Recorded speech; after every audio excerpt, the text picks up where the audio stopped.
Welcome to today's deep dive. Well, We're going to be talking about something that you may or may not have heard of. Diabesity. diabesity. It's not just diabetes, but a whole spectrum of it. Right. It's a continuum from mild insulin resistance to full-blown diabetes. Yeah. And it's a global epidemic, potentially affecting billions worldwide. Wow. And projections say 1 in 2 Americans could be on this spectrum, which is, That's a lot of people. yeah. And a vast majority are undiagnosed. Yeah. And even gaining as little as 11 pounds doubles your risk of type 2 diabetes. It's scary, isn't it? Yeah. So this deep dive is pretty important, I think so. even if you think you're perfectly healthy. Absolutely. I think a lot of people think about diabetes as you either have it or you don't. Right. But really, it's the spectrum, and so many people fall somewhere on that spectrum without even knowing it. And, we talked about some scary numbers there. Yeah. But it really is linked to major health issues like heart disease, dementia, cancer, even premature death. Yeah. So it's serious stuff. But I think the good news is there's so much we can do to prevent it and address it. Absolutely. That's good. Yeah. So let's debunk some of the myths. Okay. Some people think diabetes is purely genetic, you're doomed from the start, Right. or that medication is the only solution. Yep. So what is the reality? So these are very common misconceptions, and I think a really powerful example is this group of Native Americans in Arizona. Okay. And they historically had a plant-based diet and were incredibly healthy, no history of obesity or diabetes or heart disease. Wow. But within a generation, their diet shifted to one high in sugar, white flour, processed foods, unhealthy fats. So their genes didn't change, but their environment and lifestyle did. Exactly. It shows we really do have a lot of control over our health destinies. Okay, so if simply lowering blood sugar isn't the solution, and medication isn't a magic bullet, Right. then what are we missing? Well, that's where things get really interesting, because a large study found that intensively lowering blood sugar in individuals with diabetes actually increased their risk of heart attack, stroke, and even death. Wow. So it's not just about the blood sugar. No, There's more to it than that. there's a lot more to it. So what else is at play here? Well, one really emerging area of research is food addiction. Food addiction. Have you ever felt like you can't stop eating certain foods even when you're full? Ah, Or experience really intense or almost irresistible cravings? yeah. So research suggests that these cravings might be a real addiction because studies reveal that sugar stimulates the brain's reward centers, similar to addictive drugs. So you're saying that those tasty snacks are hijacking our brains, That's the gist of it, yeah. making us crave more and more. Yeah. So if that's the case, then what are some of the main culprits in this diabesity epidemic? I think one major culprit is liquid calories, especially sugary drinks like soda, Okay. because they actually don't trigger the same fullness signals as solid food. Oh, really? So you can consume a lot of calories without feeling full, which leads to weight gain and diabesity. So like if you were to switch from soda to water, Yeah. what kind of an impact would that have? Well, some studies suggest that switching from soda to water could lead to a 24-pound weight loss in a year. Wow. Yeah.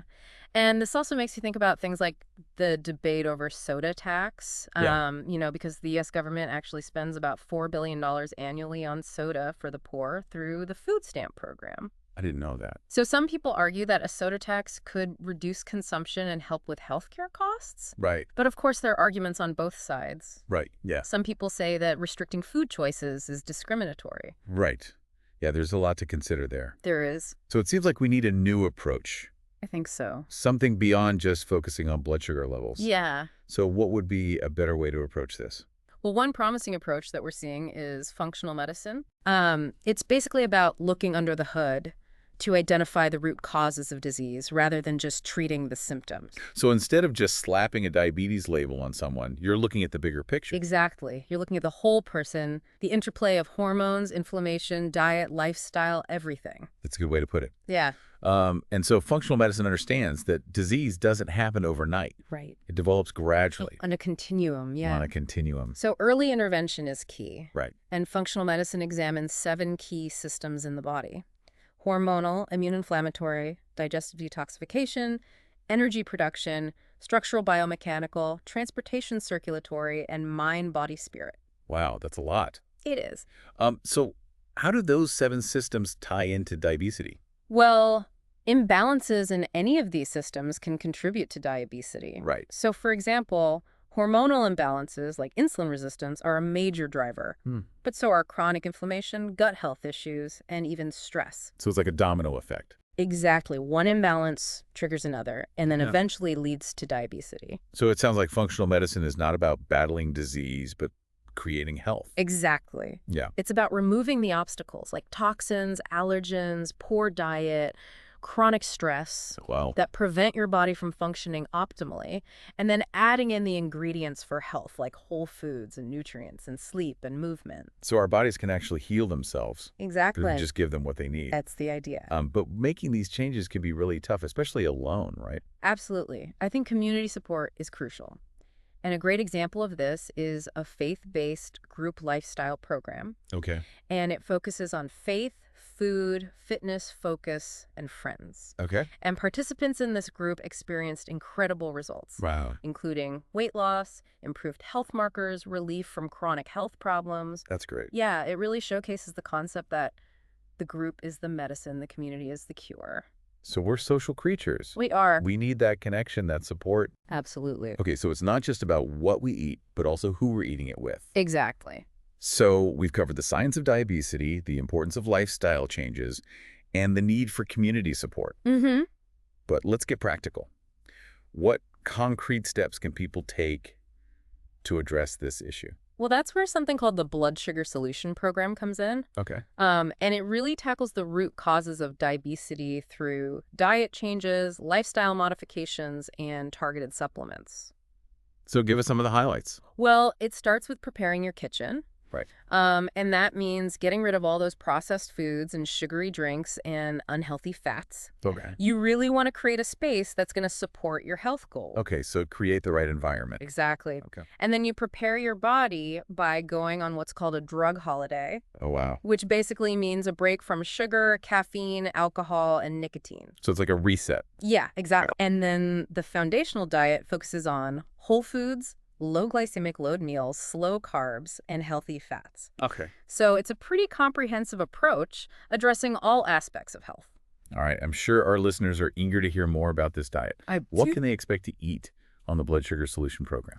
Well, it uses a really simple color-coded system to categorize foods based on their glycemic load and their nutrient density. Okay. So green light foods are the most nutrient-rich and have the lowest glycemic load, and those are the foundation of the diet. Like what? Like leafy greens and non-starchy vegetables and avocados. So lots of green things. Lots of green things. Oh, yeah, exactly. And then I assume there's a yellow and a red. There is, yeah. Okay. So yellow light foods are the ones you can enjoy in moderation. Okay. Like whole grains, legumes, and certain fruits. Okay.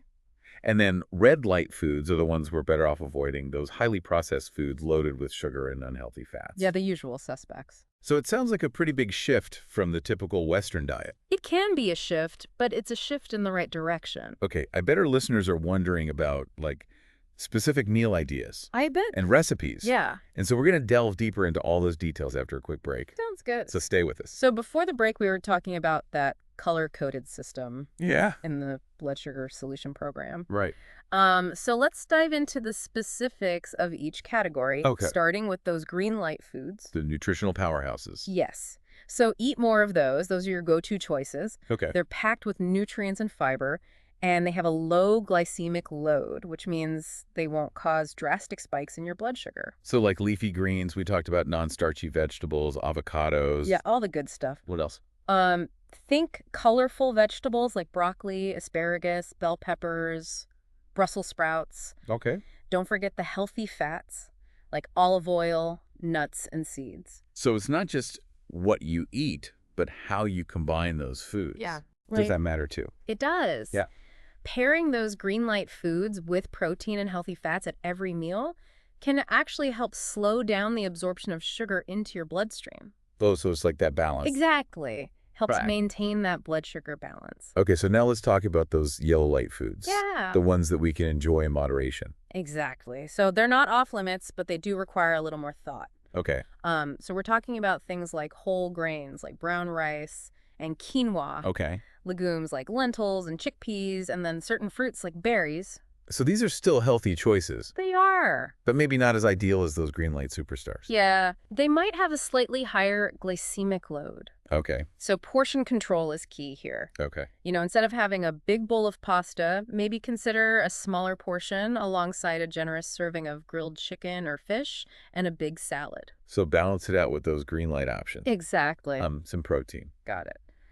All right, so now let's talk about those red light foods, the ones we're better off avoiding. Yeah. I mean, most people have a good idea of what falls into that category, right? Yeah, I think so. Sugary drinks, refined grains, processed snacks, fast food. All on the list. Okay. It's good to hear it again, though. It is, yeah. And it's also important to be aware of hidden sugars Oh, right. that can be lurking in seemingly harmless food, Like what? like salad dressings, sauces, condiments. You never really think about that. Yeah, you really have to read labels carefully. Okay, so become a detective Yes, on the hunt for hidden sugars. exactly. All right, so we talked about soda earlier, Mm-hmm. but what are some good beverage choices on the blood sugar solution program? Well, water is always your best bet. Right, It's Leah? calorie-free, hydrating, and essential for overall health. Okay, water, so no more sugary sodas. No, it's best to limit those as much as possible. Or fruit juices. Yeah, they're loaded with sugar and can contribute to those unwanted blood sugar spikes. Okay, so water's the winner. Water's the winner. What about things like unsweetened tea or coffee? Those are good options too. Okay. Yeah. And then alcohol. Is that allowed on the program? It's best to limit alcohol as much as possible, Okay. especially in the beginning. Okay. It can interfere with blood sugar control and can contribute to weight gain. So maybe save that celebratory glass of wine for special occasions. Exactly. Once you've gotten your blood sugar under control. And so we talked about how the program can be tailored to individual needs. Right. So how does that work? Well, while the basic principles of the program apply to everyone is different, right? Right. And there are certain individual variations and needs that should be considered. Okay. So that's where those quizzes and questionnaires we talked about earlier come in handy. Oh, right. They can really help you pinpoint specific areas Okay. where you might need extra support. So it's like fine-tuning the program based on like my unique health history, Hey, lifestyle, my goals. Yeah, for example, if someone is dealing with digestive issues, they might need to focus on gut health strategies like probiotics and fermented foods. Oh, yeah. Or if stress is a major factor, they might need to incorporate stress management techniques like meditation or yoga. So it's kind of personalized. It is, yeah. All right, so now let's talk about supplements. Okay. You mentioned that targeted supplements can be helpful as part of the blood sugar solution program. Right. So what are some of the key supplements to consider? Well, I think one of the most important supplements for blood sugar balance is a high-quality multivitamin. Okay, good foundation. Yeah, it ensures that you're getting all the essential nutrients your body needs. Okay, what else? Omega-3 fatty acids are crucial. Omega-3. They have anti-inflammatory properties and have been shown to improve insulin sensitivity. Where can you find those? You can find omega-3s in fatty fish like salmon, mackerel, sardines. Okay, You can also take a fish oil supplement if you don't eat fish regularly. got it. Fish oil or fatty fish. What else? Magnesium is another important mineral for blood sugar regulation. Okay. And a lot of people are deficient in magnesium, so a supplement can be really helpful. Magnesium. Okay, what else? Fiber. Oh, right, fiber. It's so important. It helps slow down that absorption of sugar Right. into the bloodstream, Okay. keeps your blood sugar stable, and it helps you feel full and satisfied. So how do you get more fiber? Well, you can get fiber from eating plenty of vegetables, fruits, and whole grains. Okay. Or you can consider a fiber supplement. Okay, so we've got multivitamins, omega-3s, magnesium, fiber, anything else? Vitamin D. Oh, right, vitamin D. It's crucial for overall health, including blood sugar regulation. Okay, And a lot of people are deficient, especially those living in northern climates. right, less sun. Less sun. Yeah. And so it's always a good idea to get your vitamin D levels checked Okay. through a blood test, and your doctor can recommend an appropriate dosage. Okay, so testing is key. What about some other supplements for blood sugar control? I've heard about things like chromium and alpha-lipoic acid. Those can be helpful too. Yeah, chromium is a mineral that enhances insulin sensitivity. Okay. And then alpha-lipoic acid is an antioxidant that may offer protection against nerve damage associated with diabetes. So it seems like there's a whole arsenal of supplements There is. that can support blood sugar balance. Yeah. Is it safe to just start taking all these on my own? It's always best to consult with your doctor Oh. or a qualified healthcare practitioner before starting any new supplements. Especially if you have any underlying health conditions. Exactly. Okay, safety first. Yes.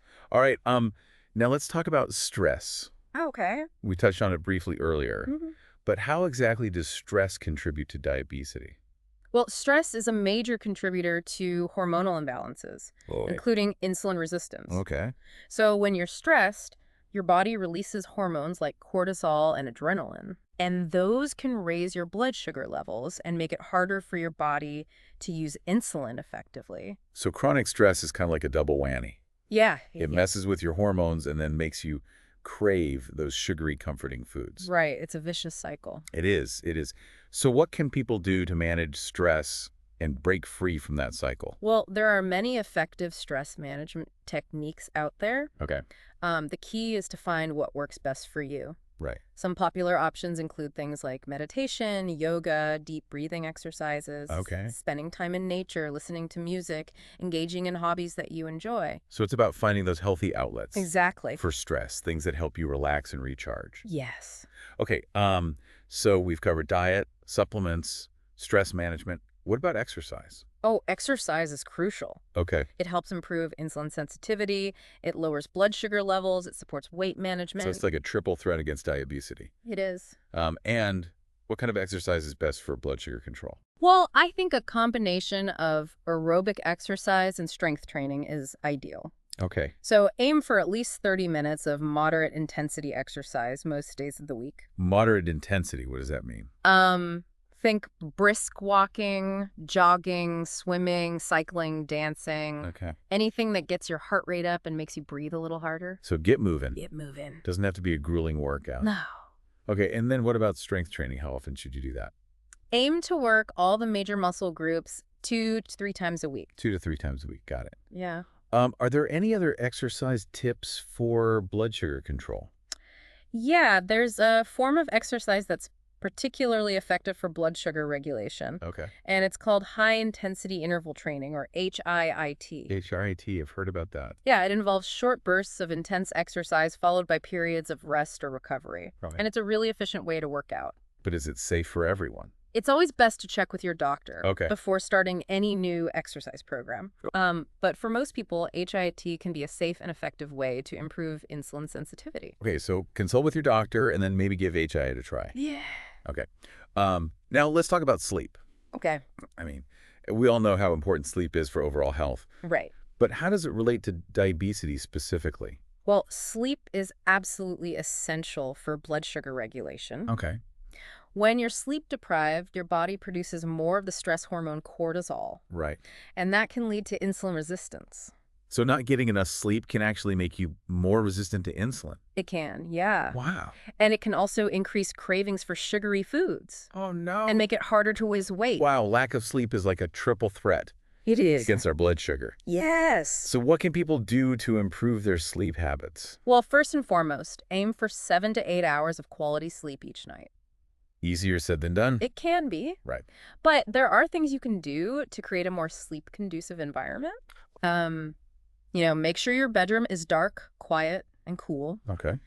Avoid caffeine and alcohol before bed, Right. and establish a relaxing bedtime routine. I like that. It's Yeah. a relaxing bedtime routine. Yeah. What would be an example of that? Think about taking a warm bath, reading a book, listening to calming music, Yeah. anything that helps you unwind and de-stress. So create that cozy sleep sanctuary. Exactly. Okay. Yeah. What about those folks that have trouble falling asleep or staying asleep? If you struggle with sleep, you might consider a natural sleep aid like melatonin. Oh, melatonin. It's a hormone that helps regulate your sleep-wake cycle. Okay, got it. Yeah.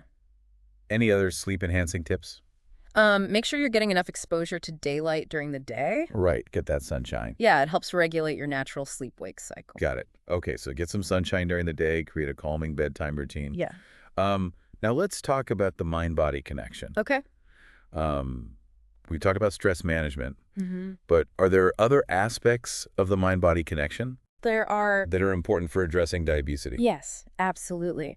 Our thoughts and emotions and beliefs Wow. can have a profound impact on our physical health, Really? including blood sugar regulation. So our mental state can actually influence our blood sugar levels. Absolutely. Yeah. Wow, that's crazy. It is. It is. For example, if you're constantly stressed or worried, it can trigger your body's stress response, Right. leading to those hormonal imbalances and blood sugar fluctuations. So stress is a big one. Yeah, it is. But what about other emotions? Mm. Can things like anger, sadness, or even joy affect our blood sugar? Yes, they can.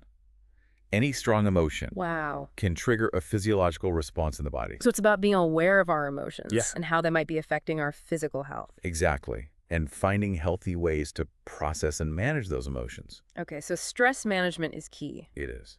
Are there any other mind-body techniques that could be helpful for blood sugar control? Yeah, I think mindfulness practices like meditation and yoga can be incredibly beneficial. Oh, mindfulness. Yeah, I've heard that's a really powerful tool for overall health. it is. But how exactly does it work? So mindfulness is about paying attention to the present moment without judgment. Okay. It's about noticing your thoughts and feelings and bodily sensations Okay. without getting swept away by them. So being present and observing our inner experience. Exactly. And when we practice mindfulness, we create a space between our thoughts and our reactions. Oh, yeah. So we become less reactive to stress and more able to make conscious choices.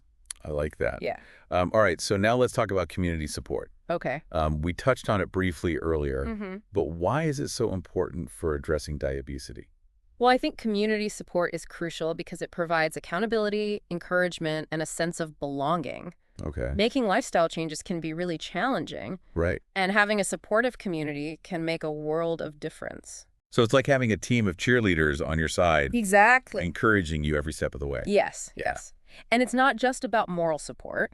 Okay. Having a community can also provide practical help, like sharing recipes or meal prepping together, Oh, that's great. or finding workout buddies. Okay, so it's about creating that network of support. It is. People who understand what you're going through Yes, and can help you stay on track. absolutely. But what about people who don't have a strong support system in place? What can they do?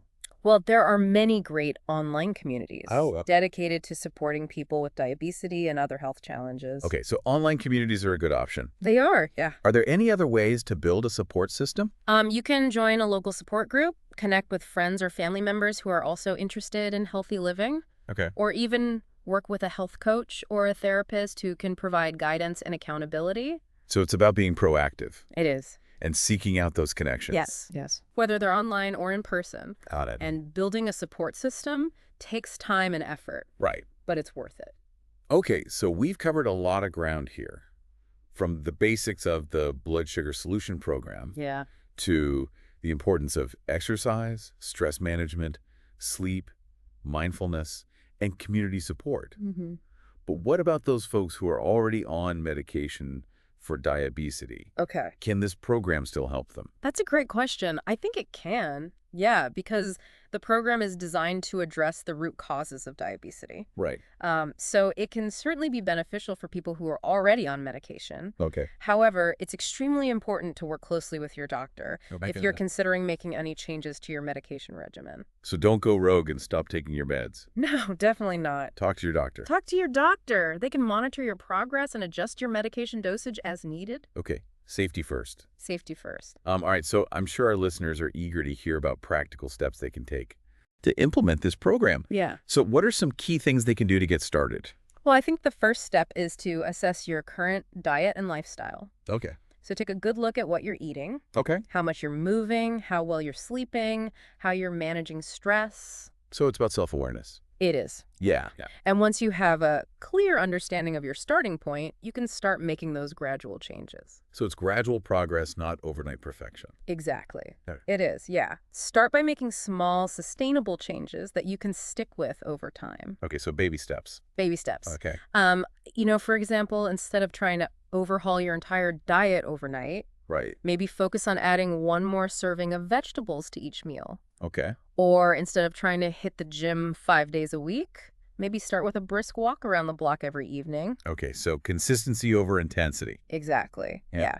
And one of the most important things is to create a supportive environment. Right. We talked about building that support system. Yeah. But what about at home? At home. Yeah.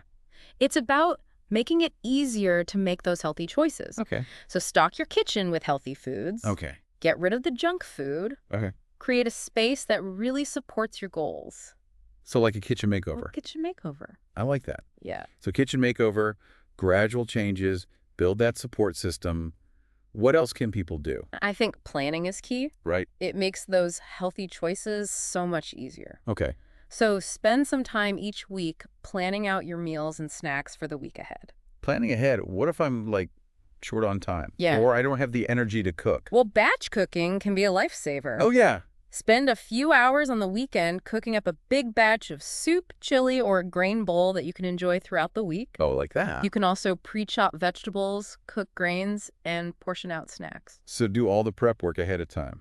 Exactly. Right. So batch cooking, pre-chopping. What about eating out? Is it possible to eat out and still stick to the blood sugar solution program? Absolutely. Okay. It just requires a little planning and mindfulness. Okay, so I can still enjoy a meal out with friends or family. Of course. Okay. Just be mindful of your choices. Okay, like what? Look for dishes that are grilled, baked, or steamed rather than fried. Okay. Choose lean protein sources. Okay. And ask for extra vegetables instead of those starchy sides. So smart swaps. Smart swaps, exactly. Okay. And pay attention to portion sizes. Portion control. Portion control. Okay. Are there any other tips for navigating those restaurant menus? Don't be afraid to ask questions. Okay. Ask your server about ingredients and how dishes are prepared. Okay. And feel empowered to make special requests, like substituting a side of vegetables for fries or asking for your dressing on the side. Okay, so be proactive. Being proactive. And communicate your needs. Communicate your needs. Okay, I like that. Yep. Now let's talk about long-term sustainability. We talked about creating that healthy kitchen, making smart choices when eating out. Right. But how can people stay motivated and maintain these healthy habits over time? One of the most important things is to focus on progress, not perfection. Okay, so it's a journey, not a destination. Exactly. It is a journey. There will be ups and downs along the way. Right. But the key is not to get discouraged by those occasional slip-ups and keep your eyes on the prize. Okay, so keep the big picture in mind. Yeah. Okay, what are some other things people can do to stay motivated? Find what you enjoy. If you hate running, don't force yourself to do it. Ditch the shoulds. Ditch the shoulds. Find activities that you genuinely enjoy and that fit into your lifestyle. And what about those times when motivation just wanes? Connect with your why. Oh, there's that why again. Why are you making these changes? What are your goals? What's important to you?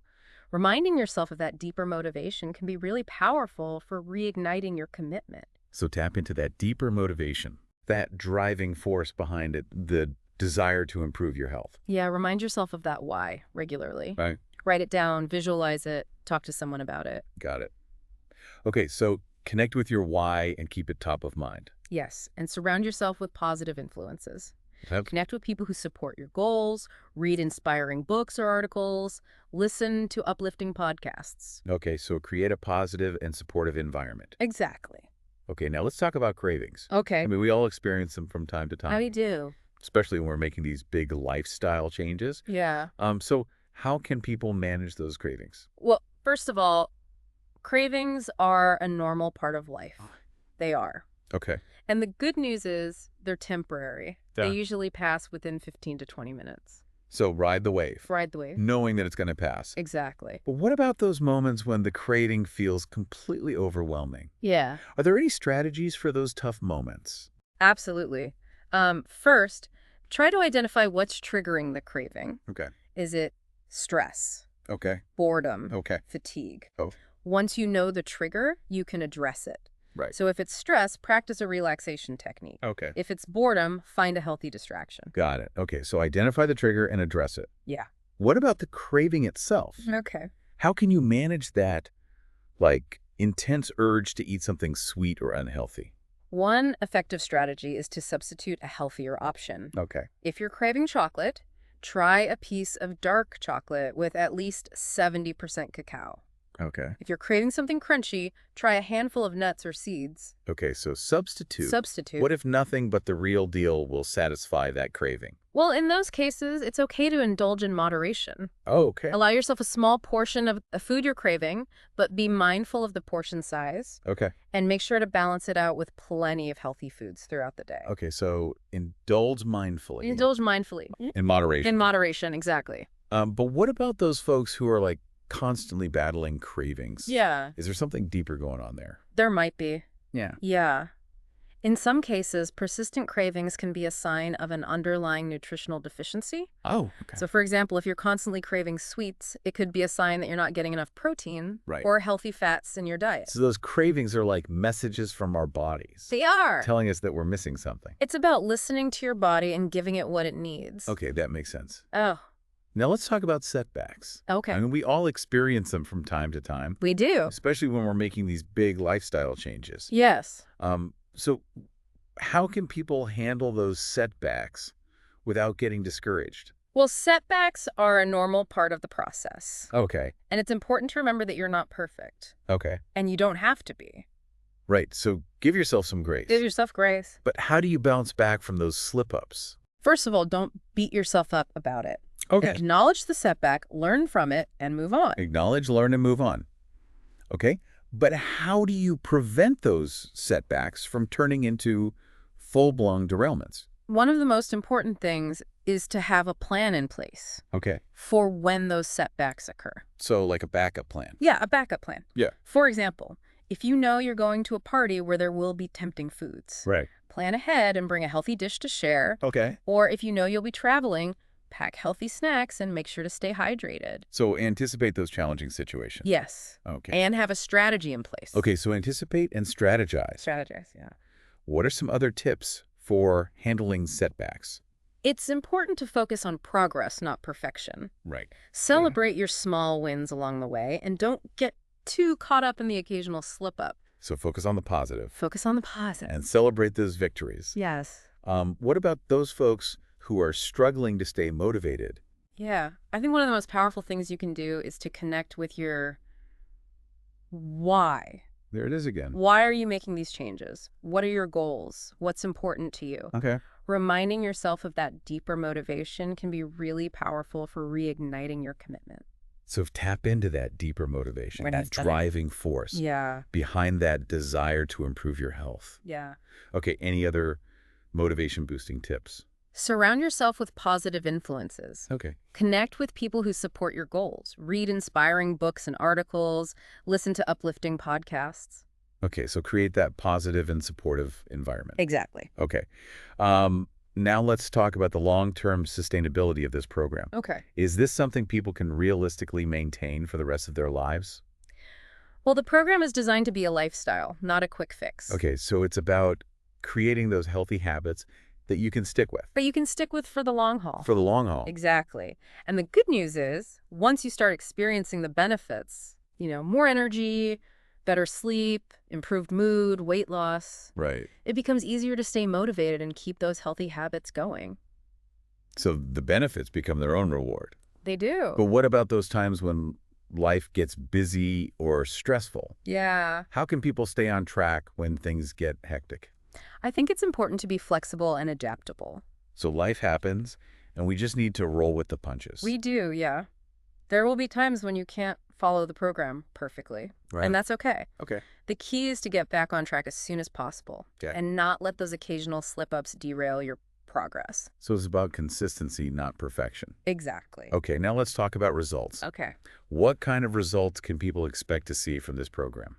Well, individual results will vary, of course. Of course. But many people experience significant improvements in their blood sugar levels, their weight, their energy levels, their mood, their sleep, their overall health. So it's a holistic transformation. It is, yeah. It's not just about lowering blood sugar. It's about optimizing your health and well-being on all levels.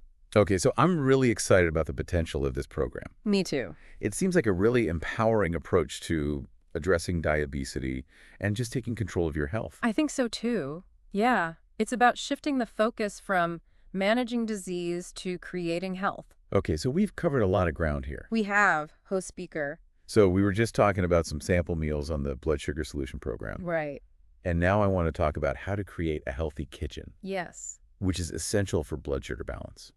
It is. I mean, it really sets you up for success because you're surrounding yourself with healthy choices. Right. So it's so much easier to make those good decisions Right. when you don't have those temptations lurking around. Okay, so where do I begin if I'm ready for a healthy kitchen makeover? Well, I think the first step is to really just clear out all those processed foods and sugary drinks and refined grains and unhealthy fats. Okay. Get them out of your pantry. Get them out of your refrigerator. Okay, so out with the bad, in with the good. Out with the bad, exactly. What are some of the must-have staples for a blood sugar-friendly kitchen? Well, first and foremost, stock up on fresh vegetables and fruits. Okay. Aim for a rainbow of colors and textures. Wow. Keep things interesting. Lots of colorful produce. What else? Protein is really crucial for blood sugar balance. Okay. So make sure you have plenty of lean protein sources on hand. Like what? Like chicken, fish, beans, lentils, tofu. Protein, check. Check. How about healthy fats? Healthy fats are essential too. Okay. So think avocados, nuts, seeds, olive oil, coconut oil. Okay, so healthy fats, protein, colorful produce. What else should be on my shopping list? Whole grains are a good source of fiber and nutrients. Okay. So include things like quinoa, brown rice, oats. Okay. And don't forget herbs and spices. Oh, yeah, herbs and spices. They add so much flavor and variety Right. to your meals without any extra sugar or calories. Okay, herbs and spices, check. Now that my kitchen is stocked with all the right foods, any tips for meal prep and planning? Yeah, I think planning is really key. Okay. It just makes those healthy choices so much easier. Okay. So spend some time each week planning out your meals and snacks in advance. Planning ahead. I like that. Yeah. But what if I'm short on time or energy to cook? Batch cooking can be a lifesaver. Batch cooking. Yes. Okay. Spend a few hours on the weekend making a big pot of soup, chili, or a grain bowl that you can enjoy throughout the week. Oh, I love that idea. You can also pre-shop vegetables, cook grains, and portion out snacks. So do all that prep work ahead of time. Exactly. Okay, so batch cooking, pre-chopping. Yes. What about eating out? Is it possible to eat out and still stick to the blood sugar solution program? Absolutely it is. It just takes a little planning and mindfulness. So I can still enjoy a meal out with friends or family? Of course you can. Okay. Just be mindful of the choices that you're making. Okay, like what? Look for dishes that are grilled, baked, or steamed rather than fried. Okay. Choose lean protein sources and ask for extra vegetables instead of those starchy sides. For those smart swaps. Set of swats. And portion control. And portion control, exactly. Okay, any other tips for navigating those restaurant menus? Don't be afraid to ask questions. Okay. Ask your server about ingredients or how dishes are prepared. Okay. And feel empowered to make special requests, like substituting a side of vegetables for fries or asking for your dressing on the side. So be proactive and communicate your needs. Yes, exactly. Okay, so we talked about creating a healthy kitchen, Mm-hmm. making smart choices when eating out. Right. But how can people stay motivated and maintain these healthy habits over time? I think one of the most important things is to focus on progress, not perfection. Okay, so it's a journey, not a destination. Exactly. It is a journey. There will be ups and downs along the way. Right. But it's so important not to get discouraged by those occasional slip-ups. Okay. And just keep your eyes on the prize. Keep the big picture in mind. Keep the big picture in mind, yeah. Okay. What are some other things people can do to stay motivated? Well, find what you enjoy. Okay. If you hate running, don't run. Right. Find activities that you genuinely enjoy and that fit into your lifestyle. Ditch the shoulds. Ditch the shoulds, exactly. And, when your motivation is waning, Yeah. connect with your why. Why are you making these changes? What are your goals? What's important to you? Reminding yourself of that deeper motivation can be so powerful Right. for reigniting your commitment. Okay. Connect with your why. Connect with your why.